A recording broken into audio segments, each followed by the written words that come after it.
5:16. I am going to go ahead and call our meeting to order because it is a regular meeting. I am going to ask that you guys stand and join me in the pledge. Closed. I pledge allegiance to the flag of the United States of America and to the republic for which it stands, one nation under God, indivisible, with liberty and justice for all. Can we check to see if the front door is open? Thank you, Steve. We don't have any guests in person. I will re-welcome. If we do have anybody online, welcome. I will now ask that you join me in reciting the mission of the Nampa School District. The mission of the Nampa School District is to ensure high levels of achievement for every student. Now the vision. Every student is fully engaged in extraordinary learning experiences, preparing for successful transition to the next stage of life. I will now go ahead and entertain a motion to approve the agenda. Chair Taylor, before doing that, we would like the motion, we need to remove items of policy 1150 for agenda setting due to legal reviewing it. I don't have the notes up there because I'm still working on some things I just received. And then we also need to remove the cap ed credit card limit. So what I would. Because Mr. Dewey is called out of town. Yes, so my recommended motion would be motion to approve the agenda with, and you can say so. Motion to approve the agenda with the removal of action items, cap ed ASB credit card limit increase, and policy 1150 agenda setting. Wonderful. Do I So have? moved. Okay. Second. Motion has been moved and seconded. All in favor? Aye. Any opposed? All right, I will now accept a motion to move us into executive session. Madam Chair, I move that we move into executive session per Idaho Code 74206, 1B, D, and F.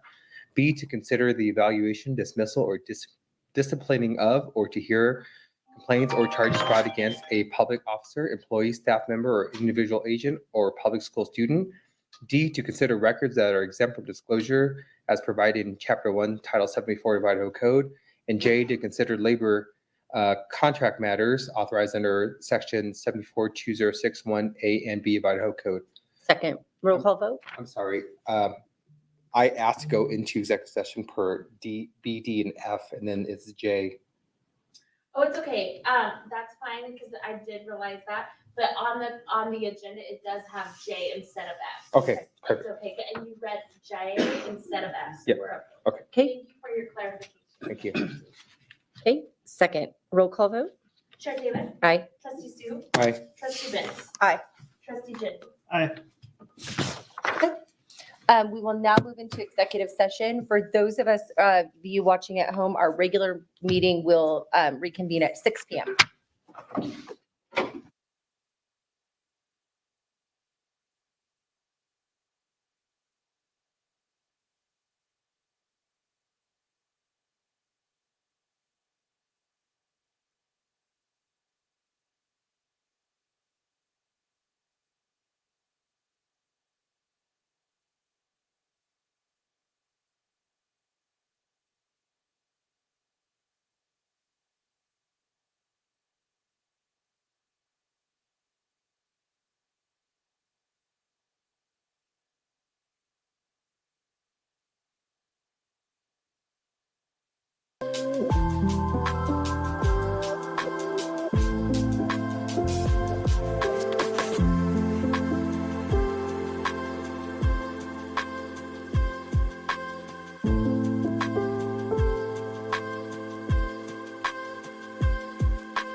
All of our guests and then anybody that we have that has joined us online. We have left executive session. Because we started our meeting before executive session, we have already called our meeting to order, approved the agenda, and we are now coming out of executive session. So we are going to go directly into Spotlight. Tonight we will be covering Back to School Night, our federal programs. I have a PowerPoint. Didn't I send that to you? I really hope so. I'm Jennifer Owen Tillotson. For those of you I haven't met, I am the community school coordinator at Iowa Elementary, and I'm here on behalf of federal programs and our Back to School Night. I think I have a PowerPoint. If not, you can give us a dance. No, I'm just joking. So we had a Back to School Night the week before school started. It was federal programs wide. We started recruiting parents in June. And we sent it out to our 5 lowest income schools. And then from there, once we realized that we weren't going to fill all those spots, we opened it up to the entire district. And it was a federal programs wide event. So there's our PowerPoint. So that was our flyer. Those were all of our sponsors. We had it set up as stations. I don't know if anybody, I think Greg was there, but I don't know if any of the board was there. So these are some of our stations. So families checked in. They got tickets for each of their at the check-in. And then they brought their tickets to this station here where they turned them in and they had the kids' grade on them. And then they got those kits. You can see in that picture, those kind of orange and white kits. And the kits were grade level specific based on our school supply lists. So they had pencils and paper and crayons, and they were, the middle school ones had calculators and pencil sharpeners and scissors, things like that. So they got us, it was just a really nice boxed kit that we had a company make for us. And then from there, they could go and get a backpack, which is what that picture is. They got Girl Scout cookies and Bomba socks, and we fed them dinner. And we had a bunch of sponsors. Yeah, there's dinner. So we had hot dogs that were donated by Grocery Outlet, who was an amazing sponsor for us. And then from there, we had a bunch of sponsors that were able to sign them up for things like the Care House preschool program. Boys and Girls Club was there. The Boise Nampa Bike Project was there, so families could sign up for a bike, and then those bikes were delivered to the kids' schools once they were done and ready to go. And so these are our numbers from last year. Last year we did 622 kids for the Nampa School District and 72 kids for non-school district kiddos. This year we did over 1,000 NSD kiddos and 116 non-NSD people. We served 1,500 hot dogs and did 60 plus haircuts, and then we gave Niall and I had a conversation with. I think that number is low. I think we gave out more like 1,500 supply kits. But yeah, so it was a great event, and we had lots of fun. We're getting ready for our next one. We're going to do a code event next. Federal programs will be doing a code event next, which will be a very similar setup. We'd love to have you guys. If you're When is interested. it? We will set a date in the next couple of days. Okay. So it is supposed to be late October. Okay. And we'll make sure that when we have that date, we'll get that to you guys. I don't know. Was it West last year? So I'm not sure where it'll be this year. This event was at Iowa. How often do you do these back to school? Or not So back to school comes every year. This is the second year we've done it. But we usually do.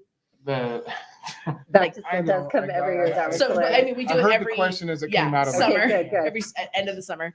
But we do a community event like this. We did 2 last year. I think the plan is to do 3 this year.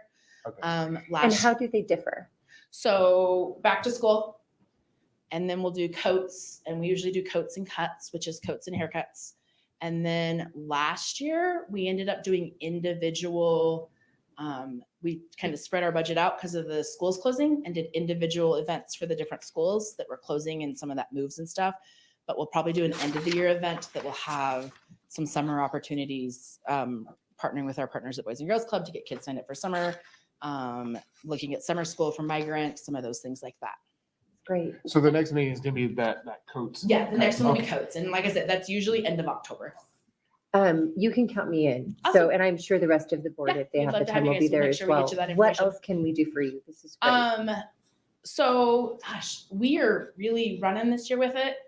Niall, I'm sure you guys all know Niall is amazing and has really given us the freedom to do amazing things and do great things. At Iowa am running leadership programs. I know we presented last year to you guys on our book machine that we run.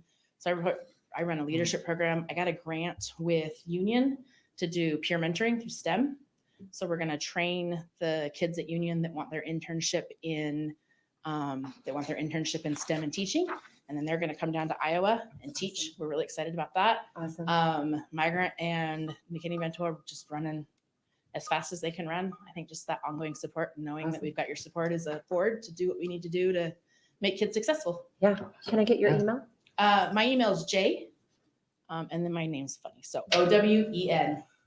I can send that to you. Yeah. Will you please? Yeah. Thank So you. it's J-O. Yeah. And I just want to get in touch. I would love to have one of my businesses donate coats. Awesome. Yeah. Yep. So coats is going to be our next Yep. big need. And then when we get into winter, things like Yep. snacks and Yep. stuff like that for our backpack And I would just programs. love to share you with my network because Yep, I that would love be awesome. all We would this. love That's that. great.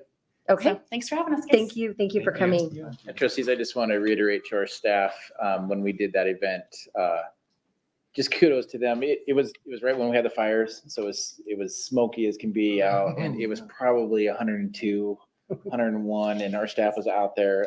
But it is such an incredible community event. I mean, I often say, if you want to feel the culture of Nampa, go to our schools. But this is a great example where you can go and just feel that culture, what the Nampa School District does, and our families, and what our employees do for our community. So it was a great Yeah, event. it's incredible. It's incredible and such a great opportunity. All right, we're now going to move into comments. We are going to go ahead and hear from the NEA Association. Mr. Coffey?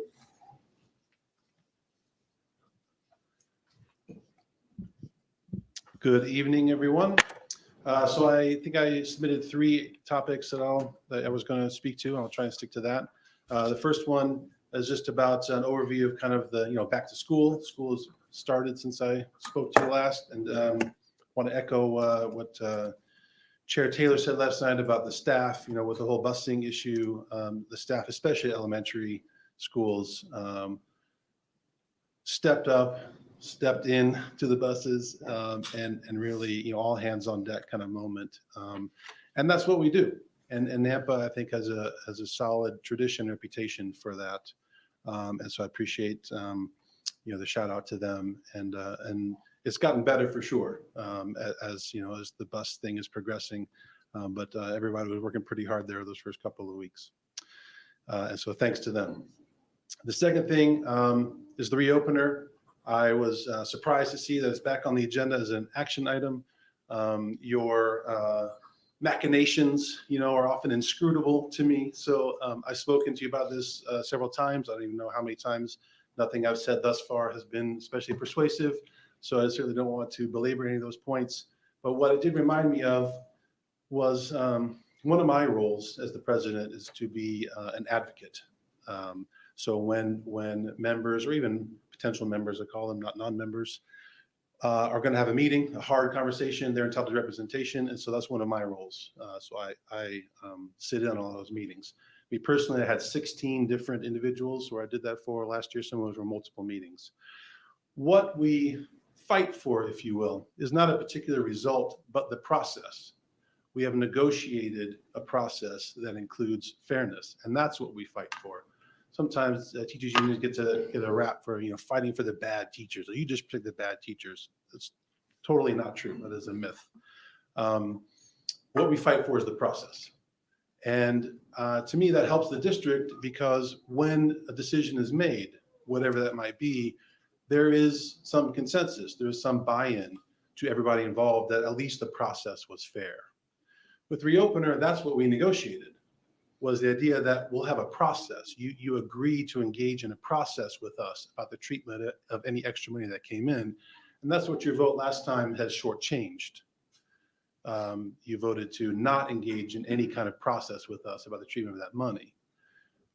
And so that's what I think is problematic. And it's actually quite problematic. I think the idea of existential threats are overblown, but quite frankly, that was one, and this is one.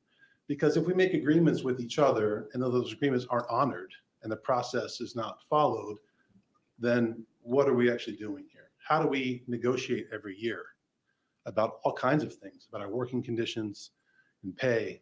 And so the fact that the process was nullified essentially is extremely problematic. I don't know what your intentions are. I don't know what the plan is. I'm assuming you wouldn't put on the agenda to then just repeat the same vote, but obviously you're free to do whatever you want. But I would encourage you to think about that. That's really what we're asking for, is the process, not any particular result. And if you think that there is only one result that you would tolerate or be open to, I would encourage you to just pause on that. Let that process play out, because that's what we actually agreed to. The third thing is kind of a new thing for me. I became aware of issues with the nursing kind of system or paradigm, if you will, last year. Sat in on some meetings, and then recently got an email from one of the nurses. And just for the record, I'm not here to speak on behalf of all of the nurses. Just a couple of them have communicated with me. And one of them asked, pointed out, hey, how does the district feel about the fact that we've lost eight nurses in the past year? Do they take that, as a referendum or as, some sort of feedback that's actionable? And so we started our regular meetings again, we meaning the executive team association and Dr. Russell and Mr. Yarbrough. And I brought that up to them, and their perspective was interesting to me, and very much, kind of, I guess, a classic administrator. And in terms of how the nurses fit into our system. One of the things that I didn't really think about before is that they're actually quite unique in that they have a medical license, a nursing license. Nobody else in the district has that. We all have different types of licenses, but all education for the, for the most part. Maybe social workers, I suppose. There's even fewer of them than nurses, I think. So that's of concern to them, that when the building principal is the one that is directing their activities, directing medical decisions, they view it as their medical license, their nursing license is actually on the line. And you have a non-medical person making the final decision. I don't have any particular thing, that I'm asking you to do about that, but I just want to put on your radar that it is, the number, losing 8 nurses in 1 year seems like a big number. When people leave, it's interesting to think about why. And oftentimes the reason that they give you isn't, the majority of the reason. It's often multiple reasons. But that's one, to me, that's something that I try to take seriously, is that when staff walk, they're communicating. They're communicating something. It's usually not good. Because in many ways, Nampa is a wonderful place to work. And to then leave, to go to some other place is communicating something. So I just want to put that on your radar, and have you maybe be thinking about the idea that nurses occupy a special position in the district. So, thank you. Trustees, any questions or comments for Mr. Coffey? Yeah, Trustee or Chair Taylor, are nurses part of the NEA? They can be. So they're certified. They're certified members. Certified can be. We have classified, and even we have admin members as well. But certified are the ones that we bargain for. So we bargain for the nursing salaries. Okay, and listening to your comments, correct me if I'm wrong, it seems like you're saying that because they didn't have someone else, an administrator had the final decision in their medical arena, that's why they walked. Some of them, yes. Any other questions, trustees? Okay, thank you for your time, Mr. Coffey. Thank you. We will now do our community partner update. Dr. Russell? Chair Taylor, trustees, tonight we have Melissa Gentry from the Boys and Girls Club, and she is here just to share about how the first month has gone, particularly at the new club over at Centennial. Yes. Good evening, Chair Taylor and trustees. I'm Melissa Gentry, CEO of the Boys and Girls Clubs of Canyon County. Just quick update, Centennial is going well.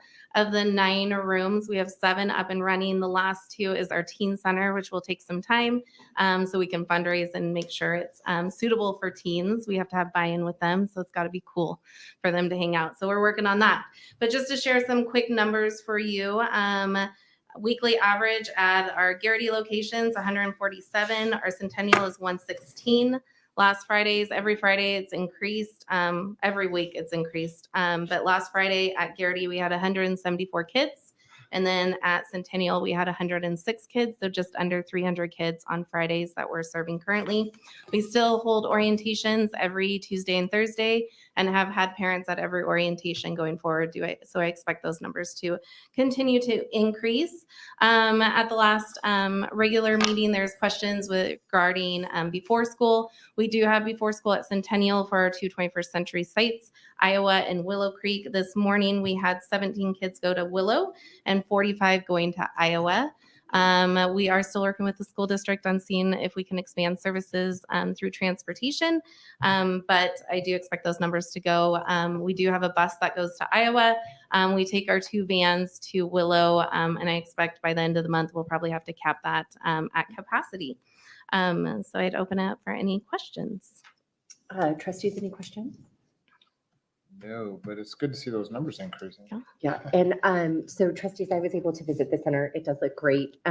They allowed the kids to work with them to redo, decorate. It just looks incredible. So love it, love the space, appreciate what you guys do, appreciate the program, appreciate you and all of your staff.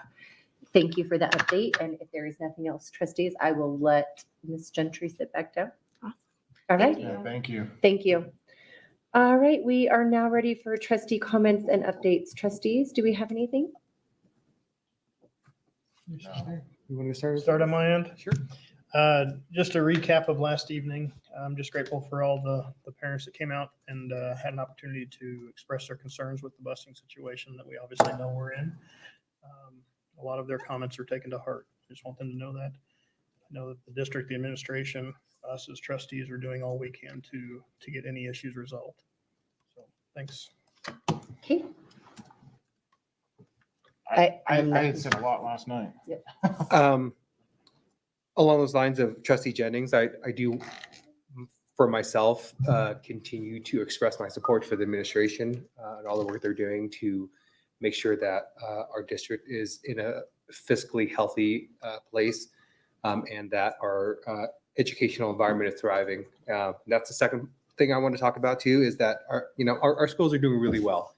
I was able to visit South Middle School and visit their fusion program.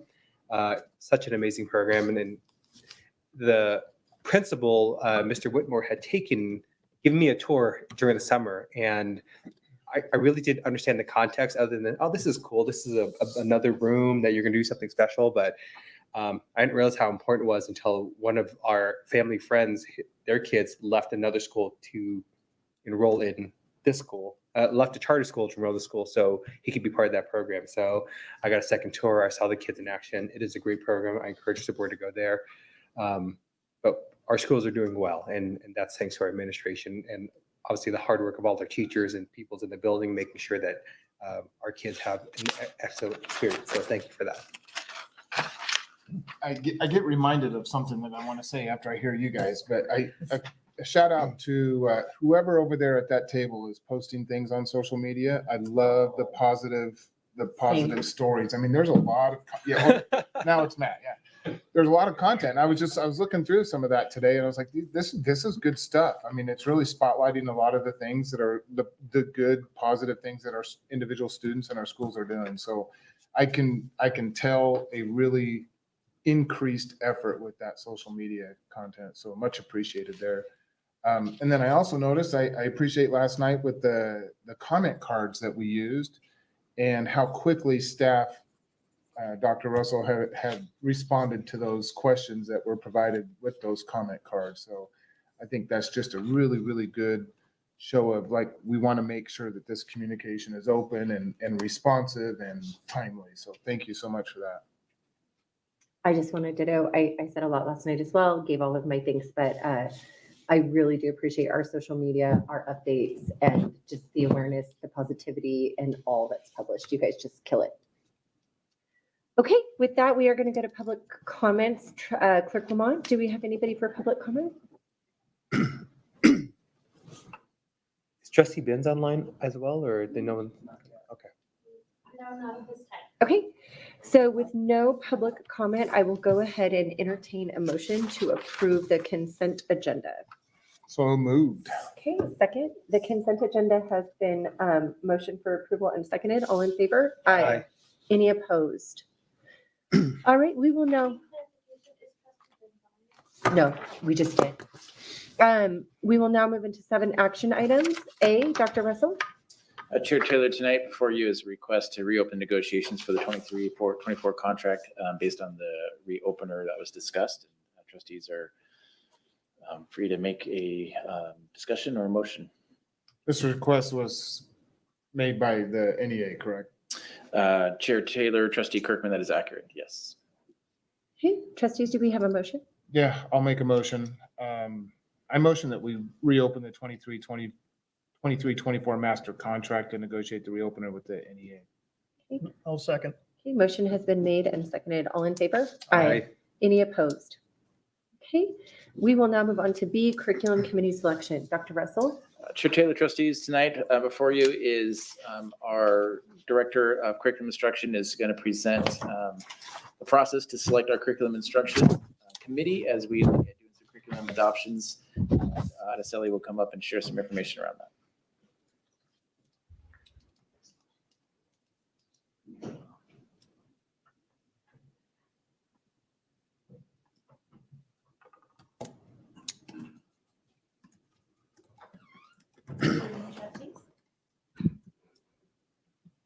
Hello.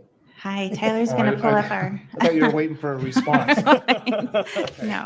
Hey, everybody. Okay, so it's ready to go. You can go to the next slide. So this evening, we are going to be selecting the ELA Secondary Curriculum Adoption Committee. As you remember, you submitted 3 names. And so at this time, we do have those on a spreadsheet. If you'd like me to show that, or if you would like to each Yeah. announce your names, you can do that as well. It's up to. Are you guys going to read them or show them? We can announce them. We'll just each give our names I'm publicly. looking to the packet. Okay.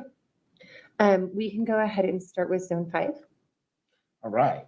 Tamara Molette, Elizabeth Roundy, and Becky Solinger. Okay, zone 4, Stefan Rudy, Olivia Sams, Leslie Weist. Zone 3, Emily Call, Melissa Callahan, Melissa Moreno. zone 2, Zone 2 is actually an error. It's labeled as zone 1. So zone 2 is Jeffrey Lee, Joey Palmer, and Janice Zweigert. Sorry. okay. So if that's the case, That's a then good catch. zone 2 must be zone 1. Is Trustee Benz online with us yet? Okay. In the event that she doesn't have this in front of her, I will go ahead and read the zone 1 choices. They are, oh, perfect. Trustee Benz, do you have your choices? Could you read those for us?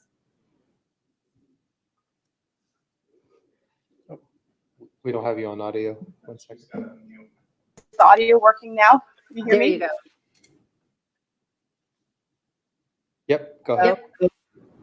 Okay, so maybe I can't hear you guys. So the 3 names are Kara Harper, Vigil, and Bradley Bean. Great. Okay. Okay, I can make that adjustment on the spreadsheet. Sorry about that. It's okay. Okay. Tyler, can you pull up the NSD representatives, please? So the district has identified 14 participants that we would like to submit for your consideration for the other half of that committee. And I think they're on your sheet you have in front of you as well. They are. Okay, and so we'll go ahead and approve those if you would like, but the other question or consideration is if a trustee would like to serve on the NSD side, or if you would like the district to appoint one more person. An at-large. Okay. Trustees, do we have anybody interested in sitting on the curriculum committee at this time, or would we like to advise the district in picking an at-large? Chair Taylor, even if you advise them to, they still have to bring that name to the board to be approved, just so you're aware. Okay. Does anybody have, do you have an idea of an at-large? Would you like us to pick one from a zone? Did you have a? So it would either be a trustee sitting on the committee, or we have a district appointee in mind. Okay. It would be the secondary director, Steve LeBeau. Okay. So trustees, since we can take care of that tonight, do one of us want to sit, or would we like to appoint Mr. LeBeau? Does Mr. LeBeau know that? He does. Okay. Oh, good. Voluntold. Yeah. You just jump up in surprise. Okay. So are we good with Mr. LeBeau? Yeah, I'm good with that. Yeah. I am as well. Okay, great. So it looks like Mr. LeBeau it is. Trustees at this point in time, sorry, do you have more for us? No. Okay. So will you know, you're going to notify all of these Before doing people? that, we need to make a motion to approve them. Madam Chair, I move to approve the formation of the Curriculum Adoption Committee as proposed in accordance with policy 2520 And as presented. and as presented. Okay, second. Motion has been made and seconded. All in favor? Aye. That's a question I had for the trustees as well. If you would like to notify the applicants. Okay. Any opposed? Oh, sorry. I am not sure. Do we have trustee Ben still on? And do we know, thank you, for some reason when it switches for me to speak, she is a yes vote. So it passes all 5 yes. So we are good to go. Go ahead. Okay. Would you like to notify the applicants that you didn't select, that they weren't selected, or would you like that correspondence to come from the district? It's, the process last year was all correspondence came from the district. Okay. That's what I was going to recommend. Yes. And will the district be notifying both those who were chosen and those who were not chosen? Yes. Correct. Okay, great. Thank you. So that directive is for the administrative team or for your team to go ahead and notify all candidates, Okay. chosen or not. I will do that. I also have information about the math committee. Is that an okay time to do that right now? Dr. Russell? Chair Taylor, trustees, yes, we could do a real quick update. Okay. Okay, so we will be starting the math committee selection. Tomorrow we'll be sending out information, and then we will go through that same process of sending you the applicants from your zones, and then we'll have you submit them and share them. And on the PowerPoint, I have deadlines and dates if you're interested in hearing all of that. I am. You are, okay. So that committee will only have 20 members, 10 district representatives, and 10 parent community representatives. Those applications will be sent out tomorrow. They'll be due on the 27th. The information is going to be sent out through Parent Square on Facebook, and we have a curriculum adoption site on our website where patrons can access that information. I also have information that we'll share on the site and with applicants so they know the committee meeting dates. And so they'll be meeting about once a month, and then we'll present their rankings to you in March. And we'll have an open house. It will follow a similar process as we have with secondary ELA. So, any questions?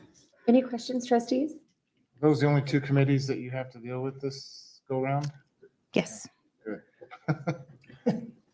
Okay. If there are no further questions, we will go ahead and move to C, the CTE House Potential Self. Thank you so much for your Thank time. you. Dr. Russell? Yes, Chair Taylor, trustees tonight, you're just going to do an update. Mr. Stauffer is going to come and share where we are with our remodel process for Snake River. If you remember, Snake River is one of the buildings that we repurposed. We are preparing to be the new gateways, and Mr. Stauffer is going to share some of the bids. We can start opening construction for that. Trustee Taylor, Board of Trustee members, before you in your packets, you have the documentation that we received from Bennington Construction. That's again our construction management group. You have the solicitation for bids, the accumulation of the bids, and then also the guaranteed maximum price that we have for those bids. Our hope is that if the board approves, that we'll be able to start moving forward in awarding. Bennington will be able to award the winners of the bid and begin our construction to remodel Snake River to meet the needs of our Gateways program. And I'm just open for any questions that you may have on the bid process and any of the tabulations that you see before you. Okay, trustees, I know we've seen this before. Do we have any additional questions for Mr. Stauffer? Yeah, I do. What is the current timeline that we're looking at as far as completion if this is approved? Great question. That they have a pretty progressive and ideal in mind that they have January 17th is the completion date. There is, if you look at the timeline in the packet, they do have some opportunities for potential completion around the 6th of January, but they're giving themselves that time for the substantial completion on the 17th. You said progressive? Okay. Yeah. Or did you mean aggressive? Aggressive, Okay, excuse me. okay, good. I was Aggressive, like, yeah. I was trying to. It's place- aggressive Okay, and good. progressive. Now we're trying to I move was that. trying Yeah. to place the word, but Thank you. aggressive made more sense. Thank you. Yeah, there is An an aggressive timeline. aggressive approach to that to try to get us in over the break with the timing of the securing of the permits from the city and a lot of the back and forth that had to go. It did put us a little bit behind what we were hoping to be. And also with that is just the timing of board meetings and getting us in front of you were a couple of the things that put us into that 17th timeframe. Great. So what happens? It goes way past January 17th. So we have in the You contract knew I on, was going to ask that yeah, question. if you look on page 5 of the contract, there is some liquidated damages that are incorporated in there. So there's a $2,500 per day that moves beyond that of liquid damages that the district could be able to recoup. And then surely a certificate of occupancy is going to be required at the end. Correct. Is that can Yeah, be and an that is accelerated also- process? That is also in the process in the layout of the timing. You'll see that in there as well with their desire to have that completed. Well, that's dependent on the city. It's always dependent upon the city. So when we complete those and they notify the city, they come out and do their inspections, and that will be moving forward in a typical fashion. I do want to say that our last project with West did meet all of the timelines. We met all the timelines for that to be in, and we had our certificate of occupancy when we needed it as well. So our model that we have been using and Bennington has been using, they've been really good partners with this, and they have done well with their timelines in prior projects with us. This one is a little bit more in depth than our West remodel as we're looking at structuring the building so that there's a separation between the elementary wing and the secondary wing. And with that, there is needed remodeling for bathrooms. And so that's the biggest piece of this remodel has to do with adding and restructuring the bathroom flow. Okay. Trustees, any additional questions? And anything from trustee Benz? Okay. All right, trustees, if there's no additional questions, I will entertain a motion.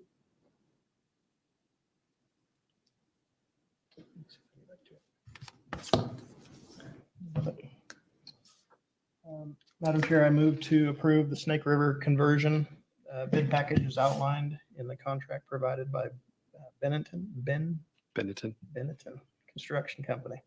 Second. Okay, motion has been made and seconded. All in favor? Aye. Anything from trustee Benz? Aye. All right. Any opposed? Motion passes unanimously. All right, we will now move on to D, the CTE house potential sale. Dr. Russell? Yeah, Chair Taylor, trustees, before you tonight is a action item around the CTE house sale. If you remember, a couple of months ago, the board had given the administration the authority to negotiate a contract and the sale of the house because of the response of bids and offers with houses. And so a offer was given, and the administration did solicit that, and I was bringing that forward for the board to overall approve. But there's also another action that we're asking to approve is to allow one of the administrators to be able to sign when it comes to closing at the title company. So Mr. Stauffer will go ahead and just share more information. Happy to answer any questions you may have. Sure. Trustee Taylor, Board of Trustees, we, as Dr. Russell mentioned, we were able to get a valid offer in which we felt was a good offer as we worked together with our our real estate agent for a purchase price of $560,000 for the house. We did have earnest that was put into a check that was in the form of a check that was placed in with escrow held by the title company. And it was done in the time frame that was negotiated. This is a cash payout by the trust of the family that is purchasing the home. That is one of you'll see a couple amendments that came in. Originally, they were looking at doing a mix between cash and a loan, but the additional amendments came in. One was notified of the cash payment. The second or the third amendment that came in was because they wanted to put it entitle it in the name of the trust. So those are the forms that you see and why there's additional amendments in there. Again, this is we feel is a really good price for the home. It is a solid offer, and again, we would like to receive permission of the district to finalize the sale of this house. Trustees, questions? Yeah, but I don't know, Chair Taylor, if I could ask it. I don't know if you could answer it. Or if it should be an executive session. Well, I guess we don't know until I ask the question, huh? We can't have it in an executive session because it's public property. Well, the negotiation part of the. All right, then I'll just ask a question. Do we know how much it cost to build this house? Chair Taylor, Trustee Kirkman. Yes, I have some of those. Actually, I would need to pull them from Randy. Just a rough guesstimate, maybe. Oh, I have a rough idea, but I would hate to put that out there right now without really confirming and getting some ideas. I can tell you that we are making a substantial amount of money on the house. We are. Because of the market and because of us already owning the land, and because of the process of which we did some of the work through our CTE program, all of those things contributed to this being a very good offer for us as far as the amount of money that we'll make off of it. But I can get those exact numbers. Some of them have just come in as we've been finally billed from the vendors and paying those out. So those are some of the things that I was waiting for to get the final numbers in. I believe that those are all in, and I need to check with Randy if he's processed them all. And a follow up to that question, then the proceeds from the sale of this house, does that require a board decision on how to utilize those funds? I mean, can the board decide to say we want that money to be used for you guys already have that earmarked for something, I guess is the better question. Chair Taylor and Trustee Kirkman, some of it is that originally with the intent of it when they presented this to the board was to have some of the money into CTE program and return some of it to there. So I do think that has been one thing that has already been addressed. There are some other components that I would have to find out what that balance was and what was adjusted, because we did have to change it when the district had to take over and then bring in some vendors. So I can find out the answer to that to you, and we probably need to ask legal what the parameters are of that as well. So we can get back to you on that. Chair Taylor, Trustee Kirkman, but ultimately the board does set budgets and so we're to allocate money, and so the board has full reign to direct the administration to use the funds in a certain way if they would like. Unless the prior motion included that. Yeah, that's what I was wondering. If it was specific in that motion and decision from the board to. Not intended. Yeah.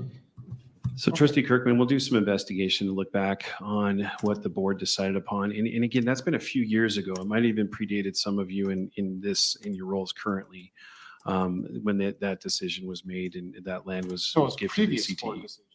It could have been. I mean, I don't think all of you were here when that decision was made. Okay, thank you. All right, trustees, if there are no additional questions, I will entertain a motion. Yeah, I will make a motion on this, that we approve the sale of the house and property at 346 West Georgia Avenue and authorize the superintendent or deputy superintendent to sign the appropriate paperwork at closing. Second. Motion has been made and seconded. All in favor? Aye. Any opposed? All right, from there, we are going to move into our CIP. Dr. Russell? Chair Taylor, trustees, tonight before you is our continuous improvement plan, otherwise known as our CIP. This is a requirement for all school districts in the state of Idaho through the State Board of Education requires this by law. Every year, we need to submit a plan to the State Board by the 1st of October. We have checked with the state board, and the requirement is to submit a plan, but you can submit a draft plan and revise the plan if you would like. The CIP is a general plan that oversees some of the district's goals. It also reviews the district's progress in several indicators, graduation rate, ISAT, IRI, breaks this down and looks at some of our CTE classes and continuing credit, and also as well as how some of our demographics are performing according to the state, and shows our growth and whatnot. Mrs. Christensen Coons is here to answer any questions the board may have, but overall with the plan, what we saw was great growth. As we mentioned in some prior meetings, we did see strong academic growth across the board with our district last spring. We saw strong ISAT growth. We met our ISAT goals. We had a really strong IRI as well and met many of those goals. And so we did draft some draft goals in that plan. Those are goals that are just administration had kind of put forth to maybe recommend to the board. And the board has a couple of options tonight. One, it can accept those draft goals, well, that's one option, and then we can hand the plan in.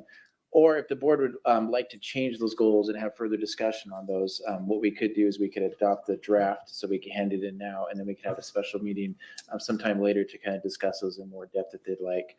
Or we could discuss those tonight as well. I think there's several different options.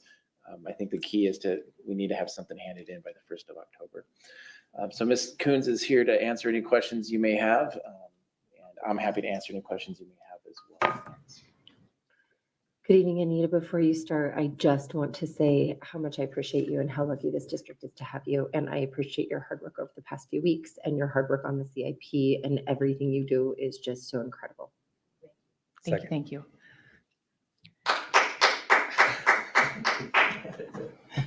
You got a fan back there. You got a fan up You there got too. more than one fan, but You got a fan here too. I was yes, stop.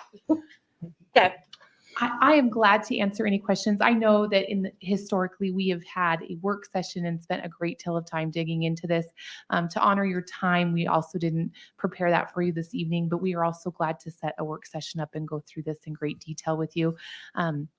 I know you didn't get a ton of time to look at this information, but I will just also commend you for selecting such great goals last year. We met so many of them, and this is probably the greatest number of goals that we've set and actually achieved and met. So thank you for your thoughtful consideration last year, selecting the goals that you did and putting forth as we looked at the CIP and compared to last year. And hopefully you had a chance to see how many of those goals you selected really did meet that. What you're in your board packet, it was missing a little section on the areas that we didn't make it on the very last page of the metric. And so I've sent to a superintendent and to send that information with you so that you can see the items we missed so that it's clearly outlined for you. And then, but again, it is very similar to last year. We took the areas that you requested, we add additional metrics in. We added that economically disadvantaged, did those goals and those pieces that we had talked about over the last couple of years as we've been crafting the CIP together. So I'm glad to answer any questions, go into details if you would like, or save it for another time, whatever is best for you this evening. Thank you, Anita. Trustees, I want to open this up for comments or discussions. I will say that I love Dr. Russell's idea of adopting what the staff suggestions are so that we can get this in on time. But I do think it would be beneficial to our new trustees to sit through a work session with our CIP and then readopt those plans. If we choose to change those goals, we may not choose to change those goals. I do think it's beneficial for new trustees to be walked through the process so that they can understand what a CIP is.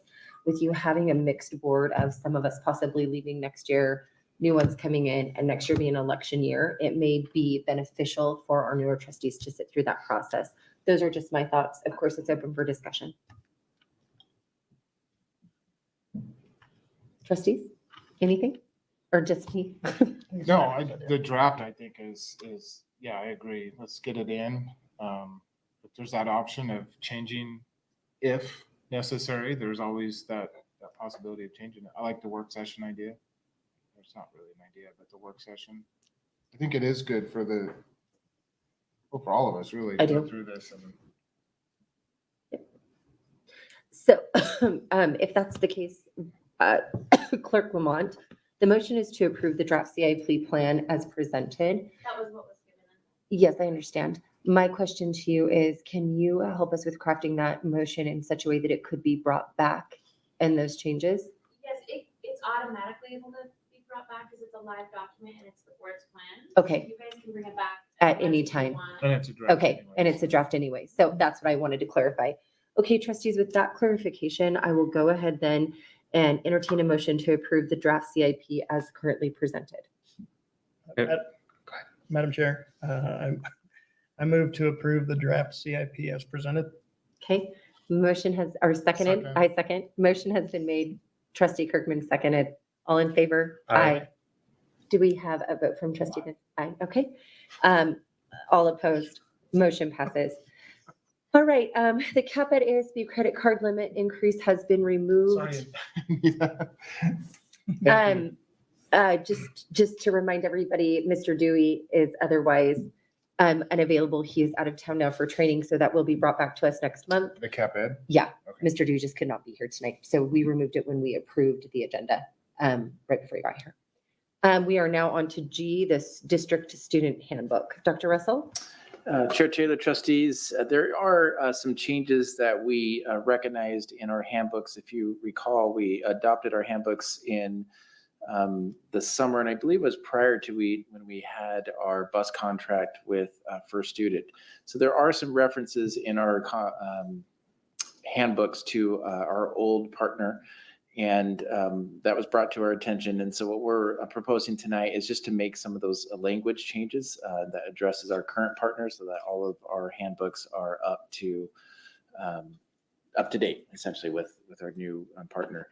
Other than that, there are no other changes being presented there, but happy to answer any questions. And I think we have Mr. Lebu or Mr. Knopp can maybe answer some if, I think it's Mr. Lebu, actually. I think it was brought up for our secondaries that have questions on that. Okay, trustees, any questions for Dr. Russell or administrative staff? No, it sounds like it's pretty standard, just changing some language, so. Okay, then I'll entertain a motion. Madam Chair, I move that we amend the district portions of the student handbooks for the 24-25 school year as presented. Second. Okay, motion has been made and seconded. All in favor? Aye. Any opposed? Great. All right, H was also removed. It is just pending legal. We were not able to get that prior to the meeting, so we will see that on next month's agenda. It was taken out at the beginning of the meeting, and that puts us into I, the second reading of policy 2510, selection of library materials. Dr. Russell? Chair Taylor, trustees, before you tonight is a second reading of a draft policy 2510. This policy is in response to House Bill 710 that was passed by our state legislature earlier this year around libraries and some of the selection of library materials and definitions around harmful to minors. I think you may recall that from a couple of months ago when we brought this first draft forward. So tonight is an opportunity to approve a second reading of this, but also happy to have any questions or discussions or make any changes if the Board of Trustees would like. Okay, trustees, any questions? And if there are no questions, I will entertain a Questions? motion. Trustee Sue? Yes. Okay. I still won't support it. Okay. Okay. Trustees, motion or question? Hold on a second.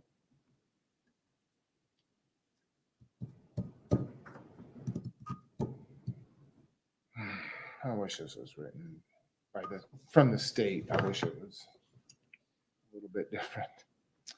And just Chair Taylor, trustees, just some of the questions, just to remind our discussion of this was ran through legal. And there were some recommendations, just, some of the definitions in there are very specific to the law. Normally we wouldn't have something like that as graphic or specific in some of our policies, but those were put in there just to be very clear about what the harmful to minors is, and that is just pulled straight out of code on that as well. Okay, looks like trustee Benz has a question. And she just asked, how closely does it mirror current law? Dr. Word Russell. for word.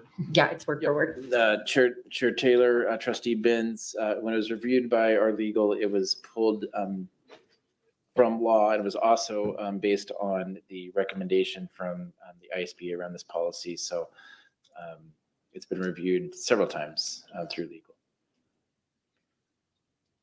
Okay, So do we have to have this because the state didn't give any direction as to who gets to make the decisions with the bookings? Sure. Chair Taylor, Trustee Jennings, I believe the recommendation for the district is have this policy is because now if there are challenges brought forth around materials that are harmful, state code does require some due process, does require some possible actions that the district needs to take. And if it doesn't have a policy, it could put the district in a spot where it doesn't really want to be. So it's just, again, recommended to have that so that it does match that mirror code. It does state in here, again, as we mentioned, one difference is we do have that you need to be a patron of the district to be able to put that challenge forth. And that's one of the recommendations that was done in here. I think everything else is really close to what the law states in that. And it is important to align policy with state law. Agree. Okay. Did you have a question? No. Okay. I do No have a question. question. Sure. Lines 9 and 10, I just, how are we going to get to this point, I guess? And I know that after this policy if this policy were to be approved, then the district would be putting in a process or something to do that. But honestly, to exclude all books, tracts, papers, and catechisms of a sectarian nature, I mean, honestly, that's anything that pretty much has the word religion in it. And that's been in code forever. I know it's been there for a long time, but that not in our libraries though. I mean, But it was in code. so anyways, I'm just saying, is that a process that the district will then be putting in place on how to? Maybe this is a premature question. Well, no, Chair Taylor, Trustee Kirkman, I think it's a really good question. And it is a very actual old Idaho code. And considering the specificity of that section in there, I think it's probably a question better left for legal for us to kind of ask what that might mean. The interpretation from the administration is, any book that does have any sectarian of any nature needs to be excluded per the code. So trustees, I want to remind everybody that we don't have to approve anything we're not comfortable with, and that it can be Agreed. moved pending legal questions, pending process, pending review, really whatever we want. Since we're not getting a lot of dialogue and this seems to be a hard decision, do we maybe want to entertain a motion such as what I've just suggested? I don't think it's necessarily a hard decision. It's one that has to be made. I mean, we're kind of bound by state law to have something in place to do this, but Sure. I think maybe. But if we don't like exactly what this is, do we want some maybe legal review? Well, I wonder if maybe getting some legal review and then maybe just some, because we're not on a timeline with this or anything like that. No, Chair Taylor, Trustee Kirkman, we are not. We can go to a third read, you can go to a fourth read. There could be questions that you would want the administration to bring forth to legal around lines 9 and 10. But there's nothing from the state saying you have to have, this law went into effect July 1st, I believe. It right? did. And then, I guess for me personally, I would like to see something a little bit more concrete as far as a process. If this policy is approved, then, and I don't know if the district administration's in a position to have maybe just some ideas on what that process might look like after maybe reviewing with legal. Yeah, Chair Taylor, Trustee Kirkman, if you noticed in here, it does mention a procedure, and the district is happy to bring forth some ideas around a procedure, what would take place, how this actually would play out if a challenge were to come forth. Yeah. I do think the advantage of having something on the policy is if a challenge comes from somewhere outside of Nampa, we would have a procedure to be able to address that. Right now, I think by Idaho code that can come from anywhere, and then we'd have to follow through with that. So I think there's a couple options. The board can go ahead and do a third reading and we can bring that procedure along with this policy, or the board could adopt the policy now. We could bring the procedure and discuss that through later. There's just a variety of options to kind of how to handle it. So trustees, what I hear is that we would likely like to do a third reading. I'll get to just a second, Trustee Benz, and that the board would like to see proposals surrounding see 25, 10 minutes brought forth for a third reading. Am I hearing that correctly? No? Discussion was. Oh, yeah, please, Trustee Benz.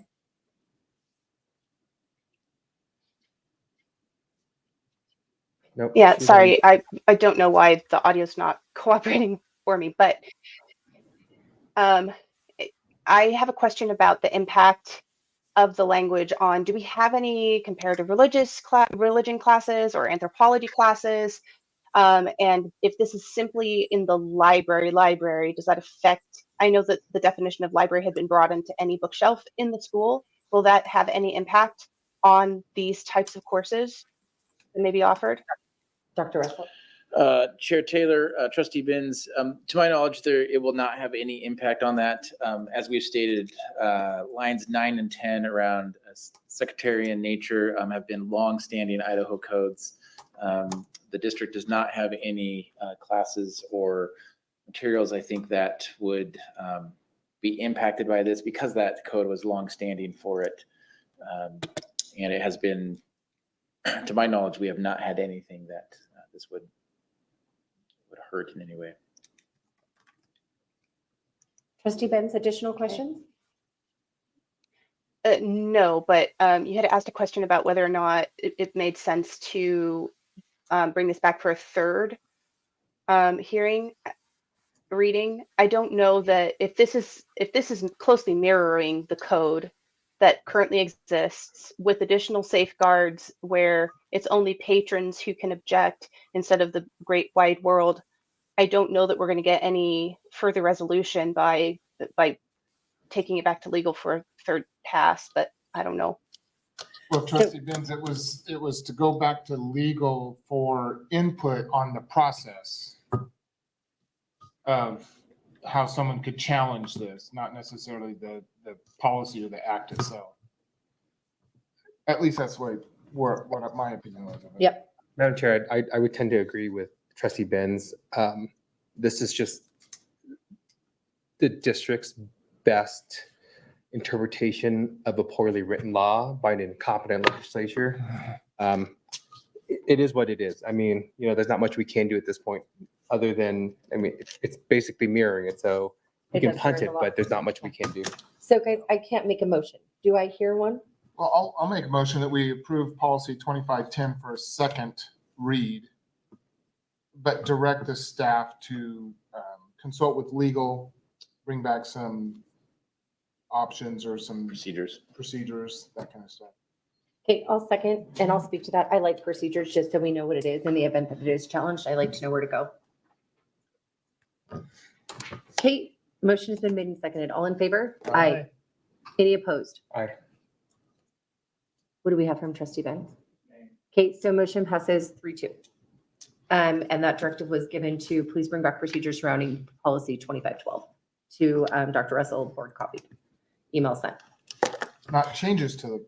Nope, just procedure. Nope, just procedures. The word procedure. We'll bring back some draft procedures and have some discussions. All right, that concludes our action items, and we will now move into information items and reports. Possible community outreach and listening sessions. Dr. Russell. Yeah, Chair Taylor and trustees going to have Mr. Yarborough come forth and just kind of share where we are with these outreaches. As mentioned in last night's meeting, it has been a very good start to the school year. We have seen a really smooth start outside of the busing for the most part. But however, we do realize we're implementing many changes this year. One of our hopes was to be able to get some feedback, some consistent feedback throughout the year by holding some focus groups. And Mr. Yarbrough's been reaching out and it has some groups ready and just want to share some updates on that. Thanks, Dr. Russell. Chair Taylor, trustees, have a tentative date of October 10th. Still working with my secretary and the group, the folks who are going to be on these groups to nail down that window somewhere in that time. What we plan on doing is having a parent group, and we'll be talking specifically with two issues for the parent group. Number one, 4-day student contact week. How is that working? How's that been implemented? How's that impacting your family? And then secondly, a smaller group of parents, they'll be specifically high school parents on the Tri-6. How's that working out for your students? What does this look like? What are the things that are pros, cons? Again, just an informational listening session. We also are going to be doing the same thing with a group of high school teachers on the Tri-6 and then students on the Tri-6. Those are our initial focus groups to look at. What I have done is people who have called and have any issues on those things, I've written their name down and have that list, and that's who we're targeting for those small focus groups. rather than broadcast to everyone, as focus groups are really difficult to manage if you have 30, 40, 50 people. What we would like to do is propose in this board meeting that if anyone is interested, they can come to the district office and sign up at our front desk. I've spoken with both our front desk receptionists. If anybody would like to be involved in that. Still working to get a few more elementary parents on the 4-day student contact week and shoring that up, but really just asking and soliciting, hey, would you be interested in giving some input here? That's where we're at. It's not a task force as far as action. It really is an informational listening session to understand what are the positives, negatives, unintended consequences of some of the changes that we've made. And again, our target is around October 10th. We have that on the calendar, and then we need to work with people for what those schedules and things get to, but hoping to have that nailed down here in the next 5 or 6 days and all those groups ready to go. So. Then Chair Taylor, trustees, what we would do is after we meet with these groups, we would have a report out, kind of just some of the feedback and what we're hearing around some of the strengths, some of the areas that we might need to work on and consider for next year. And as Mr. Yarborough mentioned, there was a couple of parents that I talked with that referred on to him. If you're talking with patrons or someone in your zone you think might be helpful, please pass those names along as well. Trustees? Yeah, could a trustee be a fly on the wall? In Sure. one of those I would also like more the than- same thing. That's my only question. I would like to just be there as very similar fly on the wall to listen. As long as we double check and see numbers and all the things we need to post, but that's a logistical thing I think is very easily handled. So When you have that date nailed down, can we ask that you just send a board email? And then what we will do is we will have our clerk post a quorum just in the event that there is one.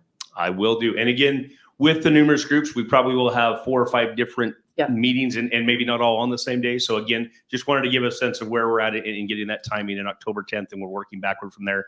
I'd love to have it even before then. That's kind of our self-imposed deadline. We want to get that rolling and just have some community input.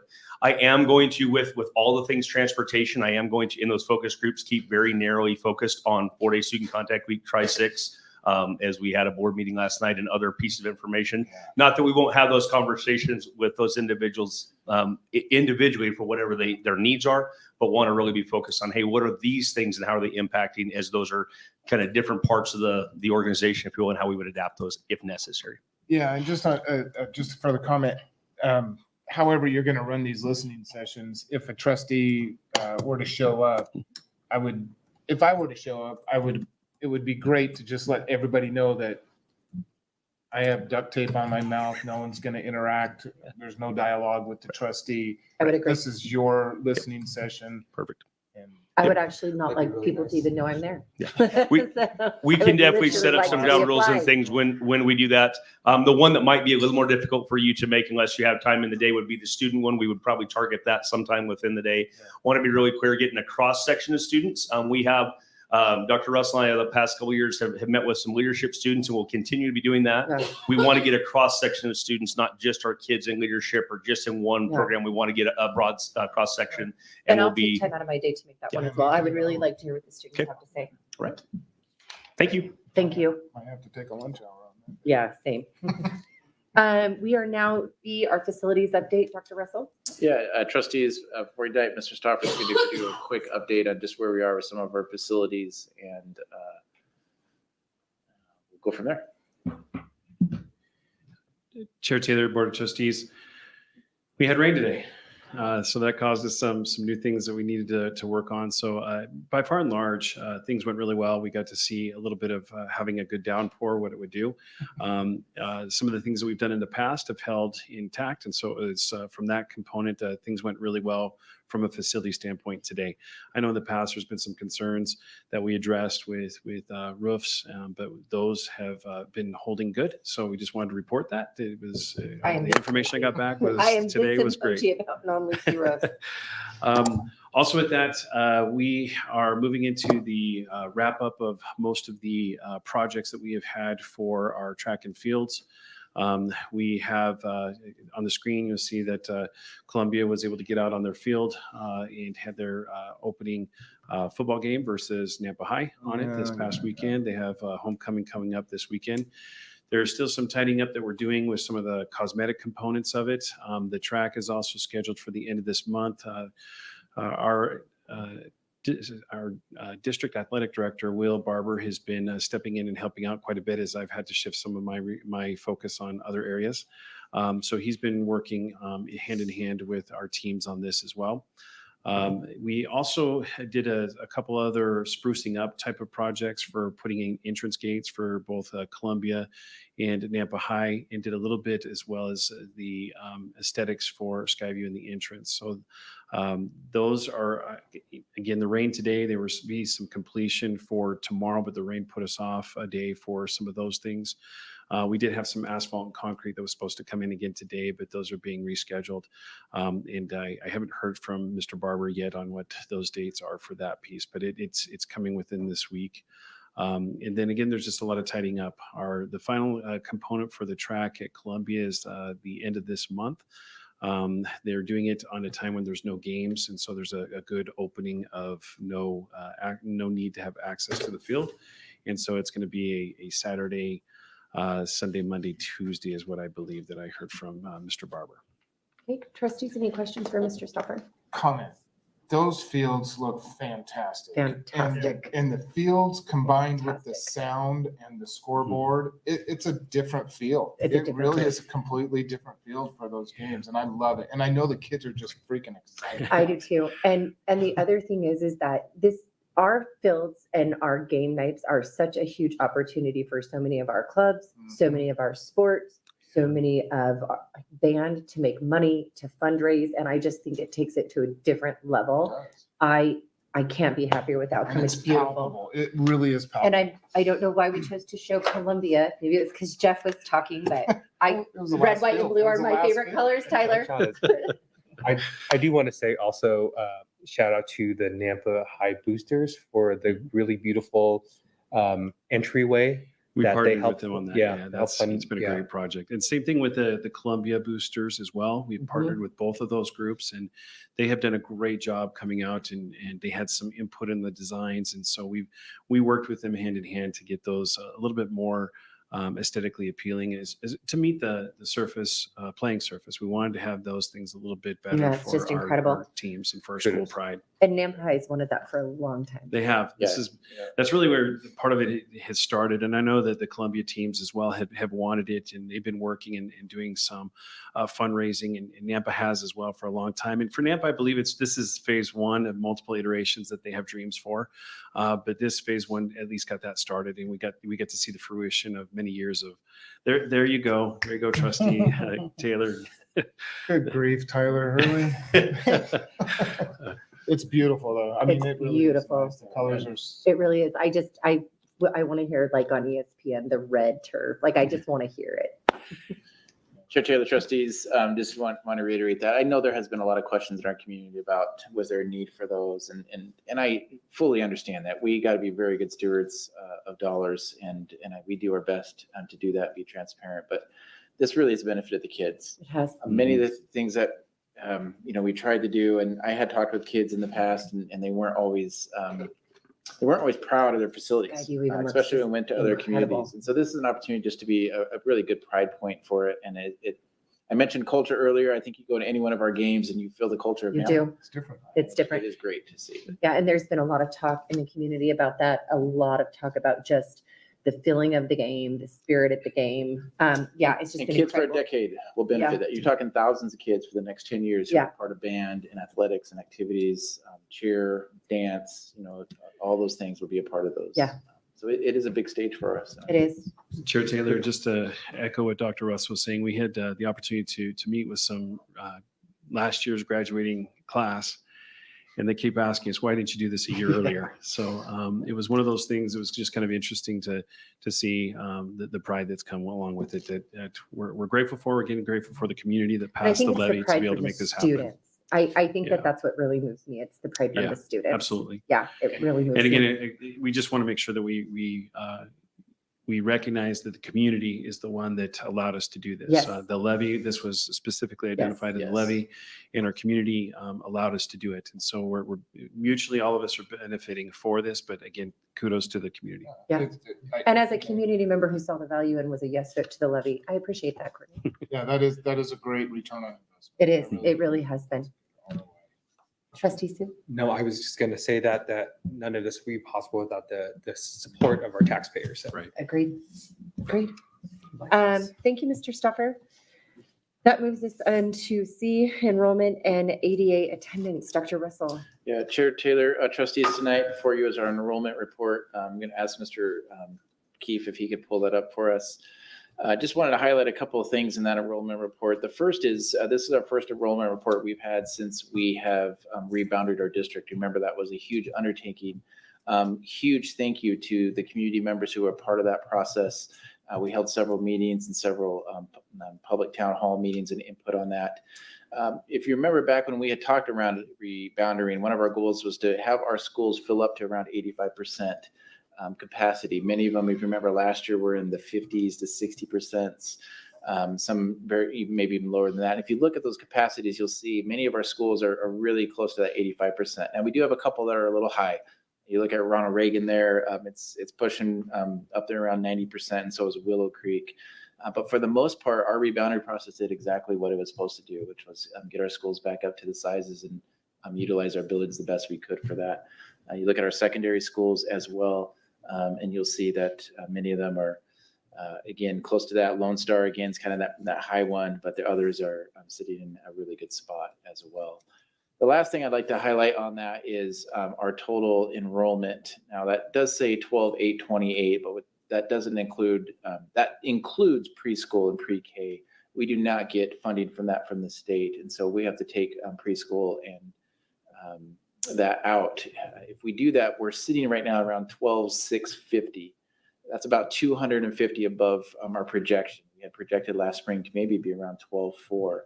So that's positive news. I think that shows a couple of things. One is we did not see a mass exodus of students. That was one of the concerns that we had heard with possibly closing schools or redrawing boundaries. And going to 4-day. And going to a 4-day. So, that's really positive. We are lower than last spring. So last spring we ended around 12,800 total. And the reason most of that is we're off a little bit is because we had 950 seniors graduate last year, and we have a cohort of 850 kindergartners coming in. So much of that was just natural attrition that we lost. So we're down about 50 kids from, if you take away that natural attrition. The concerning thing is, though, this is the second year in a row we are seeing our kindergarten at 850. And so that means that we're starting to see cohorts of around 850. If you project that out over 5-10 years, that's looking at a school district around the size of 11,000. Back in the early 2000s, we were cohorts of 1,100, and then we dropped 2 cohorts of 1,000, cohorts to 900. So over time, as we mentioned, much of last year, we have seen that kind of decline, and that's been that natural bubble of our boom that we had here in Nampa in the early 2000s. Up until that first recession period, many of those kids are going through our system, starting to leave. So I think we're watching this closely. There may be a time where we actually might need to do another enrollment evaluation to kind of get an idea and prediction where we're going to be in 4 or 5 years. The last time we did that was in 2018 or 17. It's right around there. And when we did that last time, they said 5 years was pretty good. Anything after that, it kind of gets a little hazy about how accurate it's going to be. So I think we're getting close to doing that. The last time we had talked with folks about doing an enrollment projection, they didn't really want to because COVID had thrown so many of the demographics that they used to make those predictions kind of out of sync. So it's just something that we're going to be watching, nothing that we're going to do immediately, but we're pleased that we're seeing, above projections, still seeing the decline though, that we have mentioned. Happy to answer any questions on enrollment if you have any. So I just have a question, and only because I know and meet kids all the time who do this. So I just like a kid that I know that was in charter and decided to enter middle school at Lone Star. I follow a lot of homeschool co-ops, and a lot of those kids enter maybe at 5th grade, 6th grade. Do we account for that? Do we have a way to have a visibility into that to know? I mean, I think that this is a great prediction, but since we've seen that, maybe parents starting kids a bit later. Yeah, Chair Taylor, great question. In our enrollment projection, we did have a cohort survival rate, and what we saw, I think it was around 9th grade, that we actually saw the cohort survival rate was around 102%, meaning if I have 10 kids in 8th grade, I'm having 11 enroll in 9th grade. So kids are coming back to the system. So I'm happy to bring up our enrollment report and kind of show where that is. Again, that enrollment report is old.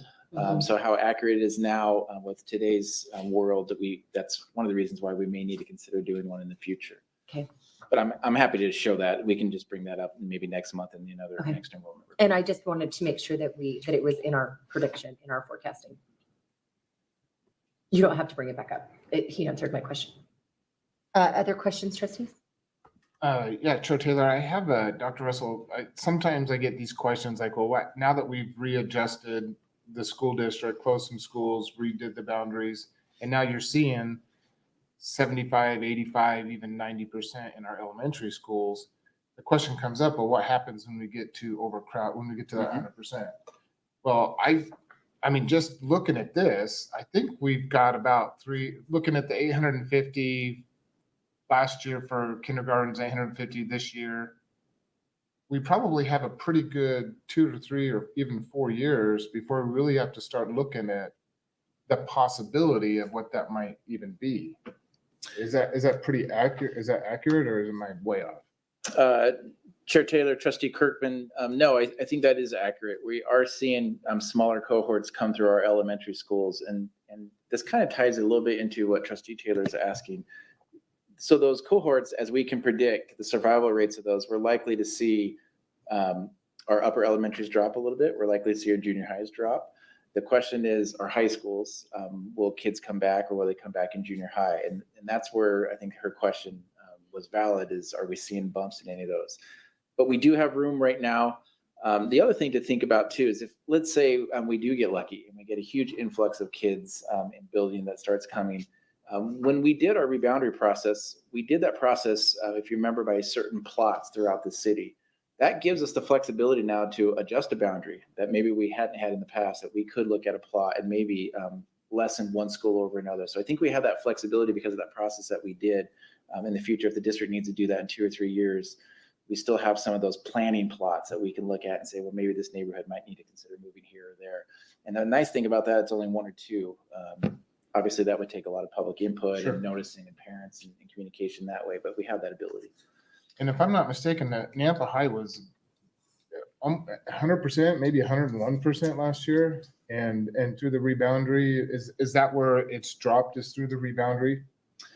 Chair Taylor, Trustee Kirkman, that is accurate. It has dropped the reboundary. It also has, I think, some of the demographics, but it's primarily we were aware that Nampa High was well full, compared to our others, and so we really wanted to make our high schools comparable. And I think if you look at, you see how closely Skyview and Columbia are. Nampa a little bit bigger, but all keeps us within that 5A ability as well, with our athletics and activities, and just allows us to utilize our space, particularly with Nampa High being our oldest building. Utilizing it to that degree, I'm just wearing it out more. Dr. Russell, for anybody who may look at the report and look at New Horizons and see that it's at a 96%, can I just have you speak to that school, just to give some clarity as to why a 96% might look different there than in our other schools? Chair Taylor, trustees, yes. New Horizons is a program where it's a lottery program. And so when kids come in, they're able to lottery their class sizes as they need to and where they need to be. But we try to grandfather those kids in because once they start that program, you don't want to have a kid start a program for a couple of years, move them out. So we try to honor that as kids move through the process. So the lottery also allows us to kind of, if we're high and we know next year we can lower that lottery to a certain amount to keep it within our overall spaces. So it is a little bit different than that because it's not in a boundary zone, it's with a lottery. And we have also added junior high into that as well because it is a K-8 program. So it does look like it's pretty full there. But we do have some flexibility in being able to move that and we won't go over capacity because we can adjust that with some of our lotteries. Thank you, Dr. Russell. Trustees, any additional questions?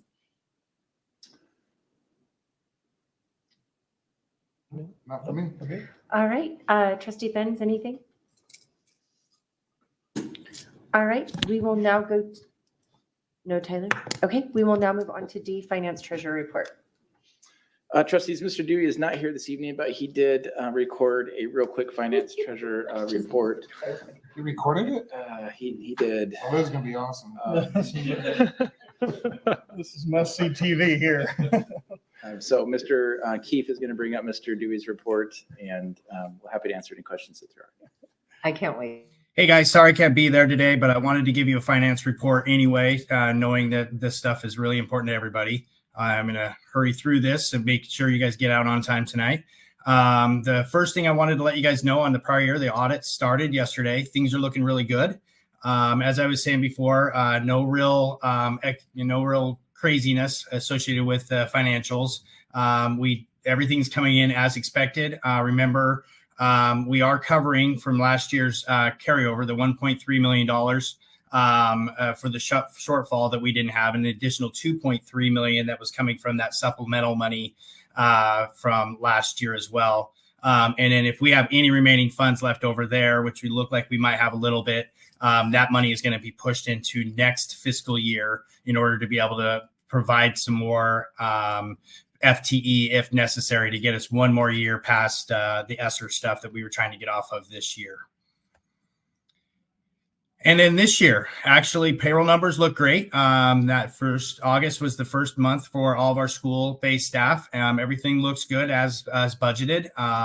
But remember, we actually student enrollment actually looks slightly above budgeted numbers. However, funding is, remember, based on the average daily attendance, and that's the ADA.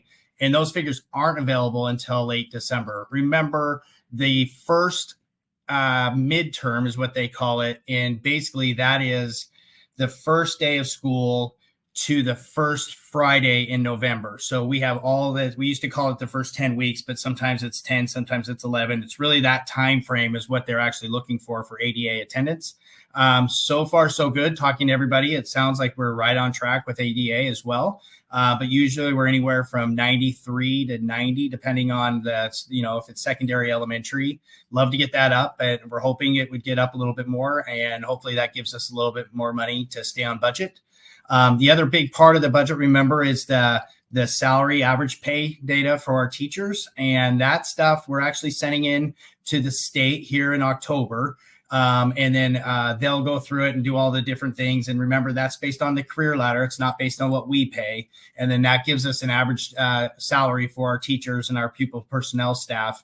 And that will be determined on what we have available in that way for budget savings or budget shortfall as well. I don't anticipate that being any different, but it could be just like last year where we had a lot of experienced teachers leave and we had some newer teachers come, and it basically messed with our average day teachers, but our cost savings were there. I don't see cost savings this year on our budget, so I'm thinking that our average salary is going to be pretty good since we kept a lot of the teachers when we moved a lot of our schools over. So I think that's going to help us in our average salary. I just wanted to reassure you guys at this point in time, there's nothing too worrisome to me. And I wanted to make sure that if you had any questions, feel free to give me a call, or I'll be back next week and you can sit down with me. We can go over everything a little bit more detail. Thanks, guys, and have a good week.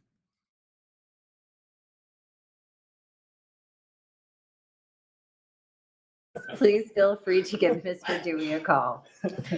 All right, and No disrespect to Mr. Dewey, but can we do this like this all the time? I know, it was so good. It was so good. It was so fast. I was gonna recommend the same thing. It was so fast. Whip through it. He whipped through it. It was so concise and just quick. We love you, Randy. Okay, we are now going to move to E, Superintendent Report. Chair Taylor, Trustees, just a couple of things in the Superintendent Report real quick. Do want to give a public shout out to the Albertsons Foundation. They had done a large donation to East Valley for us to get our food pantry kind of up and running over there. Just really thankful for that. And Niall wanted me to share that. And it was just really another great thing of our community, again, outreach and giving that to our students. Transportation, I don't have, we discussed that last night. As Trustee Kirkman had mentioned, we did respond to a lot of those questions. There was one question that was asked last night that did not have an email to contact, so I thought I would address it here and answer that question if we could, because I don't know other way to get a hold of this gentleman. This was presented by Dave, hopefully I say the last name right, Brodigan, and he had a question around our transfer buses. His question was, how do the overload transfer bus drivers know where to drop students that may get off of the other buses? And so I think this question dealt with, remember yesterday we had discussed, we have 3 transfer buses at each of our high schools. I think his question is, when the 2 transfer buses fill up, we said that they go to the overflow. How does the overflow know where to go?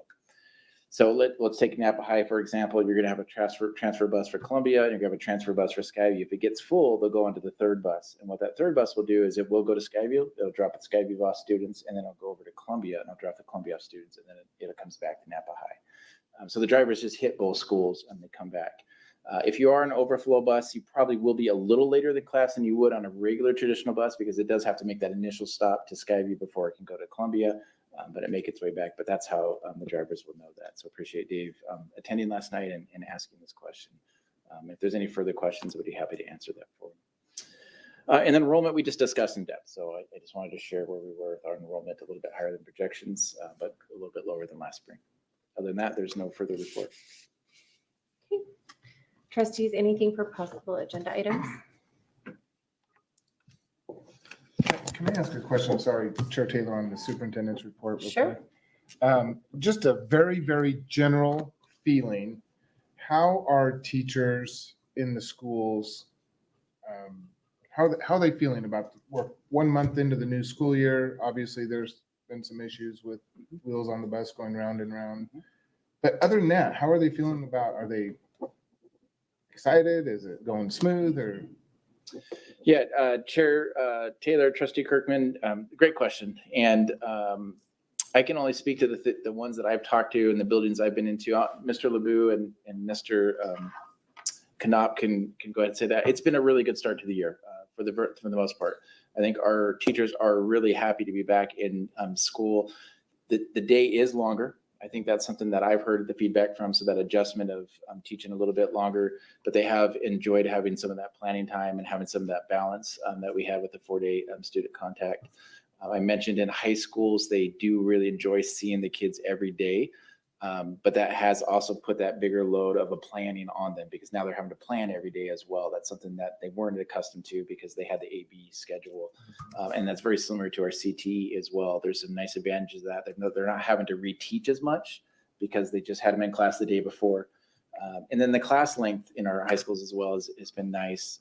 It's still a good chunk of time, particularly in our CTEs. When I was talking with our director there, it's provided not too much time to where there's not a wasted time, but just enough time for them to really get to work and be able to use that well. So I think the feedback's been positive from what we heard. It's been a smooth school year. I did talk to some teachers and they said, well, come ask me in October. I'm really tired right now. Because that was right when school had started. They said, come back in a couple of weeks and I'll give you some better suggestions. And so I will follow up with That'd be great. Moving to the trimester, any feedback from teachers on that? I know there's just been so many changes. There has been. No, it'd be great to hear. Chair Taylor, Trustee Kirkman, I'll have Mr. Yarborough kind of share what he's been hearing. Dr. Russell, Chair Taylor, Trustee Kirkman, not a ton yet because we're in week Sure. 5. One thing I have heard very anecdotally is talking to teachers about that the pace is way quicker. And that is one of the kind of intended consequences. The idea on the block, what we did is we had 59 hours if we had that, right? But that 59 hours felt like, oh, I got time because I got AB block. Well, now I got 59 hours or 57 hours, whatever that is. And we're at that spot like, oh, I got to get to it. So there is that piece. I do think we're going to find out as we go through trimester 1 and 2 and figure out those kids that now have completed the year's coursework and how that folds into Tri 3. I think we're going to have some learning in Tri 3 of those kids that either didn't start a course until Tri 2 and then had it Tri 2 and Tri 3 or Tri 1 and Tri 3. So those things are definitely there. It is a new nuance. Here's what I'm not hearing. I'm not hearing a ton of grumbling about it because now that we're into that, it's okay, here's how the reality is going to be. But that's one of the pieces of the focus group that we intended to kind of dig into. And what does this look like? How is it working? How is it not from an instructional standpoint, from a parent standpoint, from a student standpoint? I did talk to one parent very anecdotally, and she said, my kids have homework and I love it. So that was a conversation on the AB block. Well, they never had, well, now I've got to keep up. And there is that level of rigor and intentionality that hopefully does kind of re-engage our students and our teachers to some extent on time is important, time is valuable, and let's use it well. So. And and correct me if I'm wrong, won't we be holding numerous listening sessions? And isn't that the intent so that we can get real-time feedback? And that's what those sessions will be held for all year. Chair Taylor, yes. Okay, So I this just wanted one's, to make sure that I wasn't missing yep, that. Okay. like as Dr. Russell just described, like, come talk to me in Yep. October. We Yep, wanted to yep, get and into I it. had heard that. Yep. Yep. We'll do one probably in mid to late January and then one probably towards the end of the year. Again, that conversation of what does it look like? What are the things that we can tweak?